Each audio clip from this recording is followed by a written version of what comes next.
Let it go. Let it go. Put your sight back on God. It was when I put my sight back on the Lord that I was able to see, Jamie, you did the right thing. You did the right thing for yourself and for your family. That's why I say association is dangerous. We got to be careful who we associate ourselves with in 2019. If you're trying to get up out of the mess that you're in, then you got to stop hanging with mess. We can love them and love them and love them to life, but you got to set boundaries or else it will take your life. You can put up with a lot more than you think whenever you set your eyes on God. When you set your sight on God, you can put up with a lot more than you think when you focus on the Lord. When I finally started focusing on the Lord, I just gave God the praise and thanked him for the time that I did have with him. He was a good guy. He was a good guy to me, but I don't know how he was to everybody else. But he was a good guy to me. But at the same time, because he was a good guy, I couldn't get caught up in what he was in. I had a family to take care of. That was my first granddaughter. Happy birthday, by the way, Zalia Bowden. Yeah. So don't stay stuck in your reality and your routine. That's the next thing. Don't stay stuck in your reality and routine. Don't be afraid that let somebody call you out on the truth. And call you out with truth. Because I had people coming to me saying, you know how you acting, you done changed since you started talking to him. When your friends come telling you that, you better believe them. You done changed. Something in you has changed. And they have picked up on it, and they know that's not like you and that's not of God. It's good change and it's bad change out here. And sometimes when we associate with the wrong people, a lot of times we change for the worse. When we're associating with corrupt people. And when I say corrupt, those are the ones that are just always looking to stay in something. Those busybodies, those mouthy people, the ones who can't never do anything without putting people down. Those of them who have turned their hearts from God. Those of them who don't believe in themselves or love themselves, so they're not going to show you any love. And no matter how much you love somebody like that, you just have to leave them in God's hands, and you have to continue living life. That's why I'm asking you to come back to reality on tonight. Come back to reality. Come back to who God says you can be. Get back to the things that you were doing, the things that you used to love. If you find yourself not doing things that you love and just doing things that you have to do, if you have to do it and that's the only way you move, then you're missing out on life. You're not in touch with reality. You're in a routine. You're in a routine. The next thing is self-control. When we run this race of faith, we have to lay aside every weight. Meaning, we're going to have to make some decisions here. Either we're going to do right or we're going to do wrong. Either we're going to lie or we're going to tell the truth. Either we're going to cheat or we're going to earn it honestly. We have to tell ourselves the truth in order to lay aside every weight. Anything that causes you to stumble, you have to let it go. Physically, emotionally, and mentally. Grieving is a natural process. That's a natural process to grieve when you lose somebody.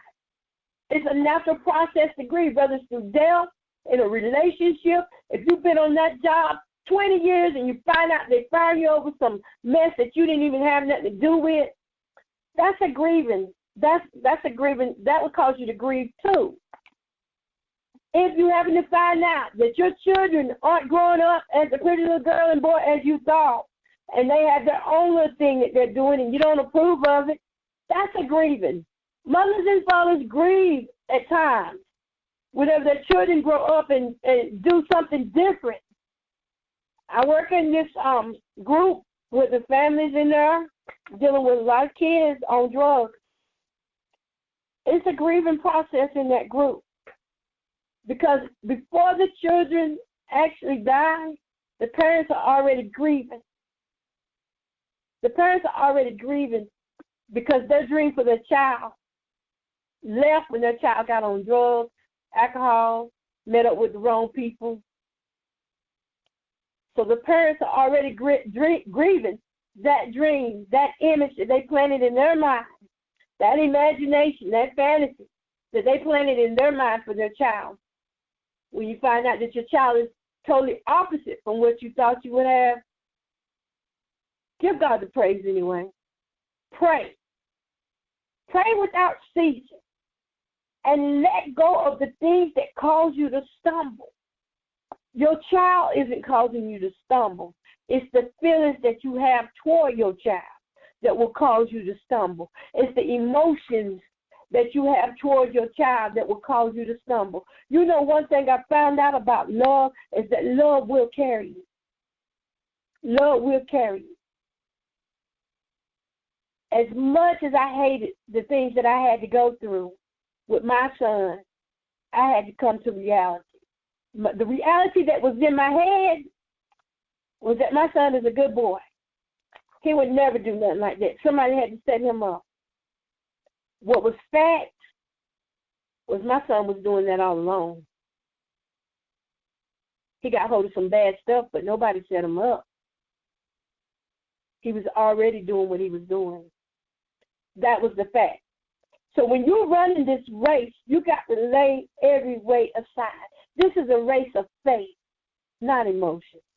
This is a race of faith, not physical, your physical. Because if we go by everything that happens to us and we just keep piling on that weight and piling on that weight, you will lose touch with reality. You will become depressed. You will start having mood swings, feel fatigue, the feeling of hopelessness. You will feel like there's nothing you can do right. Some people even lose contact of what's really, is that the word I want to use? I think so. Some people lose the vision of what's really happening and replace it with fear and anxiety and emotions over what is fact or real. You know, when you find yourself with poor concentration and difficulty sleeping and you're falsely believing that you're sick and you got this and that because you see things that are going on, it's time for you to stop rushing yourself. Stop rushing yourself to heal in some areas and learn how to endure. Some things will not be taken out of your side. Some thorns are there to increase your faith. And God will allow those thorns to continue to sit there. But I found, just like my brother Paul, just like him, if you start to count it all joy and be content, you'll be surprised how much you can go through despite what you really are going through. It's not taking you out of reality. It's just saying that I'm going to trust God and trust His plan for my life, for my children's life, and I'm going to live. I'm going to get up out of this house. I'm going to start back washing my dishes. I'm going to start back vacuum cleaning my floors. I'm going to start back mopping my floors. I'm going to start back doing all the things that I love to do. Because love is having patience. It's having patience and learning how to endure. If you don't have an answer for what you're going through on tonight, pray. Pray about it and move on. Pray and move on. Trust God to handle that situation on tonight with that child, with that boyfriend, with that husband, that wife, that girlfriend. Whatever it is, trust God to handle that situation. Trust Him, take Him at His word, and continue to run the race. Remember, Jesus already did this stuff. He made it so that we could be free. Y'all, excuse me for just a second.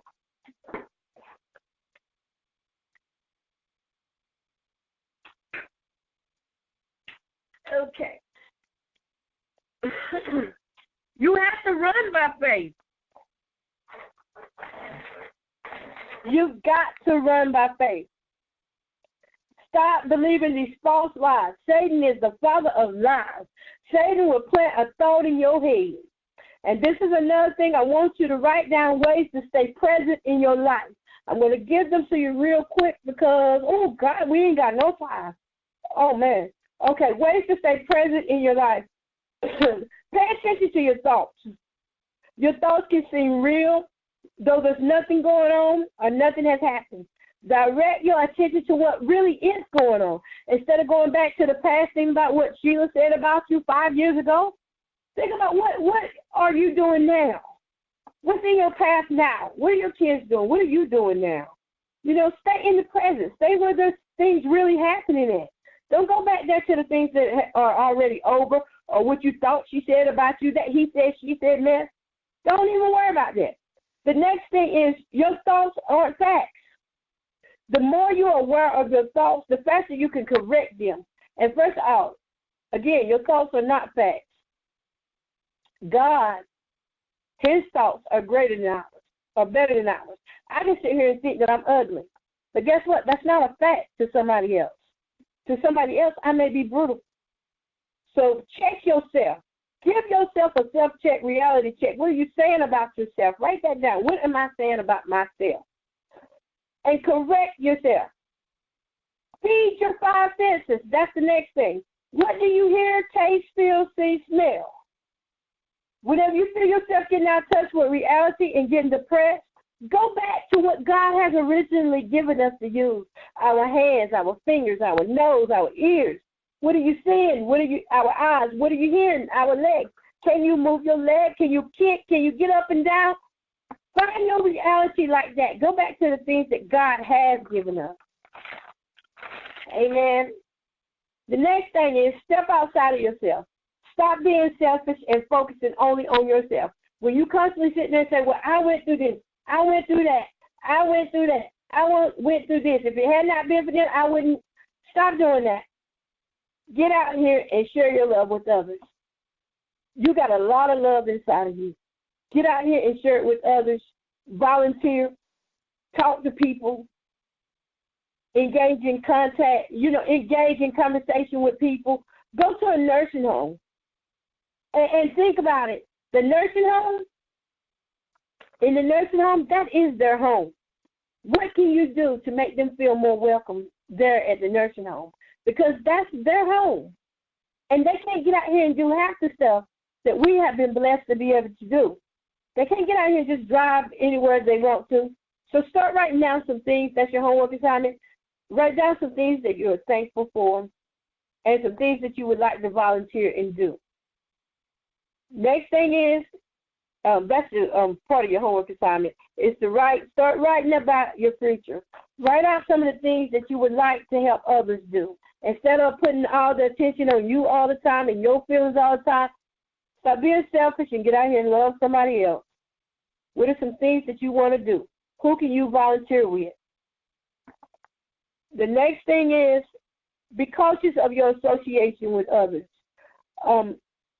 Write down some relationships that you may want to consider working on, or just letting go altogether, or even enhancing. What are some relationships that's working real good, but for the last few months, because you've been going through so much, you felt distant. You backed away from the relationship. So get back in there and get with your friends and go out to eat, have a great time, go to a movie or something, go to church together, fellowship, do something different that you haven't been doing in these last 6 months. And the last thing I want you to do is start speaking life back to your reality. Start speaking life. Start speaking the things of God over your reality. Whatever it is that caused you to fall off and lose touch with reality, whether it was a death, a breakup, whether it was finances, whatever it was, I pray, if it's in the Lord's will, that it will be burnt up in the mighty name of Jesus, amen, and that you can continue to walk forward instead of keep looking back. Now, some of those